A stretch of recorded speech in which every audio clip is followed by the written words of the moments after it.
Pergunta: as entidades de Iori, ditas crianças, quando incorporadas, brincam, chupam balas, se lambuzam de doces e fazem peraltices. Essa é a magia desse orixá? Vovó Maria Conga: os filhos se veem anestesiados na guerra que é a vida no vaso da matéria. É a luta pelo pão diário. São os pequeninos em casa para educar e sustentar. O chefe que impõe carga horária excessiva no trabalho. Os longos e cansativos deslocamentos nas grandes cidades. Enfim, as intrigas, embates, ciúmes, competições modernas, que se não levam os filhos a pegarem armas, como antigamente, induzem-nos aos instintos animalescos de preservação, como se fosse para manter o território do clã das velhas tribos. Essa corrida louca desequilibra lares e vidas pela acirrada concorrência que o espaço a ser conquistado na sociedade contemporânea impõe aos filhos de todas as classes e culturas, sendo que, especialmente para os pobres do bolso, desprovidos das moedas mundanas, injunções fortíssimas do instinto de sobrevivência ameaçado os levam ao roubo e à criminalidade armada.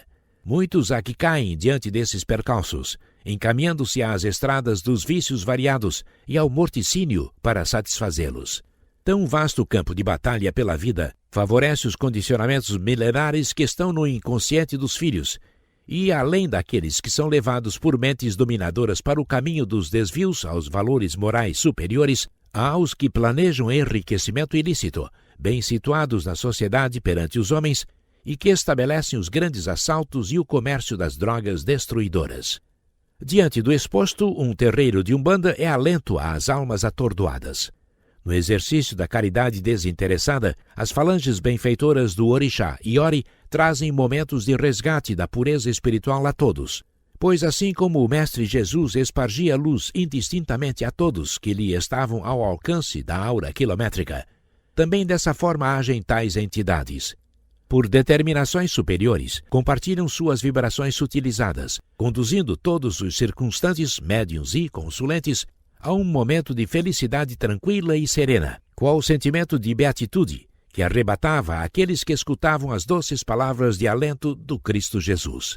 As entidades que labutam na Umbanda, na faixa de Iori, se apresentam em formas astrais infantis, de crianças, sendo em sua maioria espíritos puros do bem. Por intermédio das suas vibrações de pureza e inocência espiritual, imprimem sutilíssimas impressões em todos os que lhes estão no raio de ação. Vinculam-se ao psiquismo dos aparelhos mediúnicos, a fim de lograrem rebaixamento vibracional para realizarem a magia que lhes é destinada. Conseguem atuar nos sítios energéticos, etéricos e astrais da natureza com grande desenvoltura, pois, por serem puros, crianças espirituais, estando totalmente desvinculados dos apelos inferiores tão comuns aos filhos retidos no ciclo carnal, são grandes magos junto aos imaculados espíritos da natureza.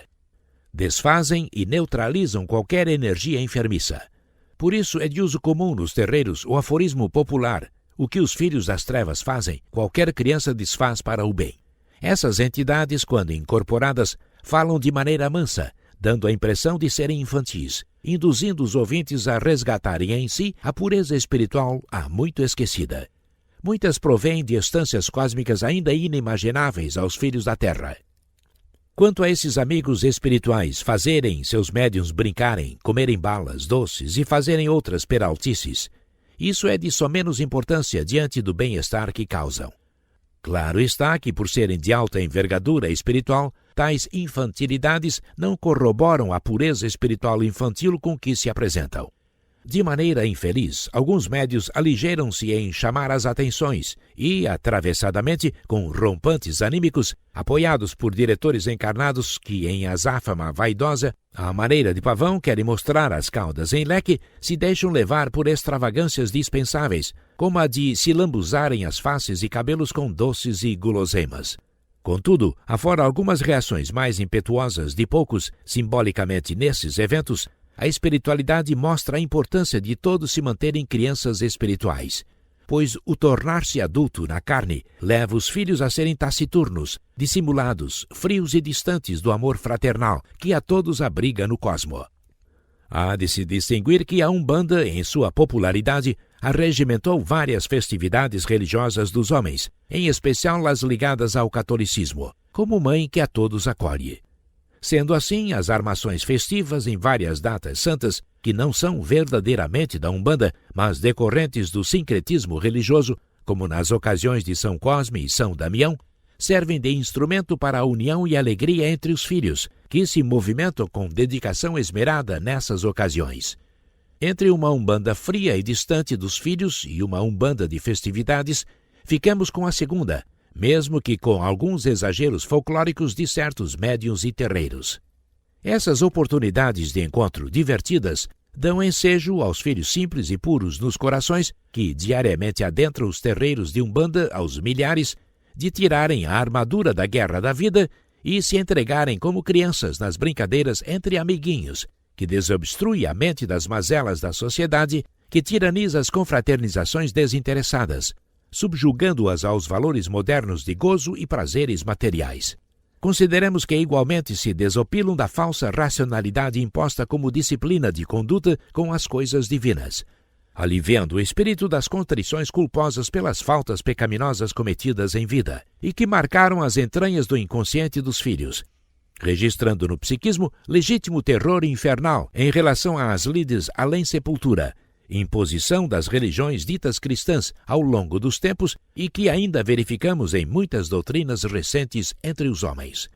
A espontaneidade com as coisas espirituais também está em se ter alegria e bom humor, e rotineiramente termos ocasiões sociais em espírito, onde as brincadeiras inocentes são formas de descontração.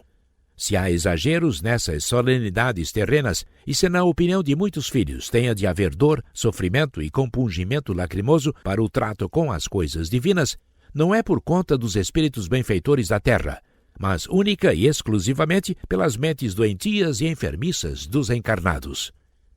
Pergunta: e o Orixá Iemanjá é somente para limpeza astral? Vovó Maria Conga: também o é. Limitarmos tarefa de tal envergadura que envolve toda a aura planetária a somente limpeza astral é reduzir o trabalho de um Hércules, assistido pelos deuses do Olimpo, ao de uma formiguinha carregando um pedacinho de folha de couve às vésperas da estação invernal. As qualidades de limpos e asseados em que os filhos se mostram em suas casas, ruas, bairros e cidades não demonstram o esforço da faxineira e dos garis que realizam a limpeza pública. Todo o equilíbrio planetário das marés e movimentações dos elementos hídricos passa pelas vibrações de Iemanjá. O magnetismo e movimento lunar que envolve a Terra, qual pedaço de chumbo que dá alinhamento aos pneus rodantes dos vistosos automóveis dos filhos, mantém o eixo rotatório do planeta sem oscilações ou desvios. As entidades que labutam em nome desse orixá atuam mais no plano astral, e são fundamentais na higienização etérica e astralina, desmanchando fluidos pesados das mentes encarnadas e das localidades do umbral inferior. Pergunta: o que fazem os guias e protetores de Oxalá e por que raramente se manifestam pela mecânica de incorporação? Vovó Maria Conga: os guias e protetores de Oxalá são os valorosos mestres que orientam o movimento de Umbanda na Terra. Muitos são de outros planetas e se encontram na grande fraternidade branca universal, auxiliando a evolução dos filhos. Atuam nas numerosas movimentações espirituais interplanetárias que fazem parte da constante e genuína marcha dos astros no cosmo. Não se manifestam pela mecânica de incorporação, pelo fato dos chakras e centros energéticos do complexo físico, etérico e astral dos encarnados não responderem às suas vibrações de alta frequência, como se fossem delicados pássaros que, após queda em lagoa movediça, putrefata e viscosa, não conseguissem voar pelo lodo impregnado nas delgadas asas. Assim, se utilizam da irradiação intuitiva, inspiração e clarividência, quando encontram aparelhos mediúnicos moralizados e de bons sentimentos e conduta. Nas suas comunicações, trazem conhecimento e alento, conforto e orientação a todos que os ouvem. Assim como o Sol, expandem seus raios indistintamente no planeta.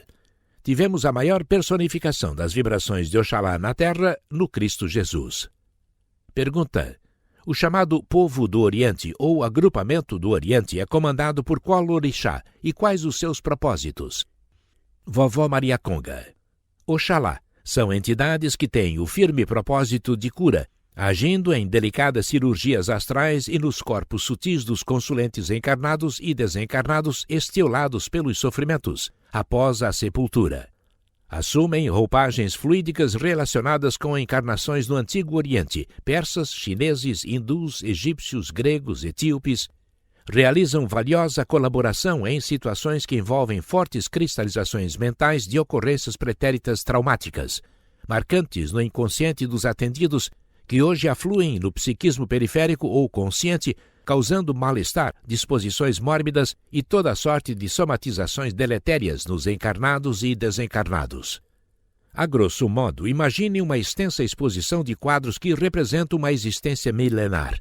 Esses guias e mentores entram nessa galeria e vão até o quadro exposto em que está registrado o acontecimento fatídico desequilibrante. Permanece intocável a moldura e o número de quadros em exposição, mas em um especificamente trocam a tela em questão, alterando-lhe o cenário desventurado e doentio para um venturoso e saudável. Não é pintada uma nova experiência sem ela ter sido vivenciada. Quando há merecimento, vão até uma situação outrora vivida pelo espírito imortal, já que a memória é única num contínuo tempo, e a registram na galeria exposta para ecoar na vida presente do assistido, aliviando-o dos tormentos desequilibrantes do passado. Como dito por Ramatiz anteriormente, sendo a memória única no contínuo tempo da individualidade espiritual e imortal, apagar estímulos de memória não significa destruir o quadro rememorativo da vivência pretérita, que continuará integrando a memória perene. Somente não haverá rememoração na atual vida do encarnado, cessando as ressonâncias desequilibrantes.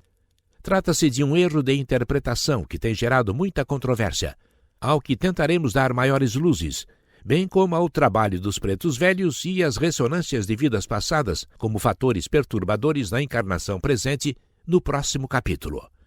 Afirmamos que a maioria das entidades que atuam no agrupamento do Oriente também se apresentam como caboclos e pretos velhos nas demais atividades do mediunismo umbandista.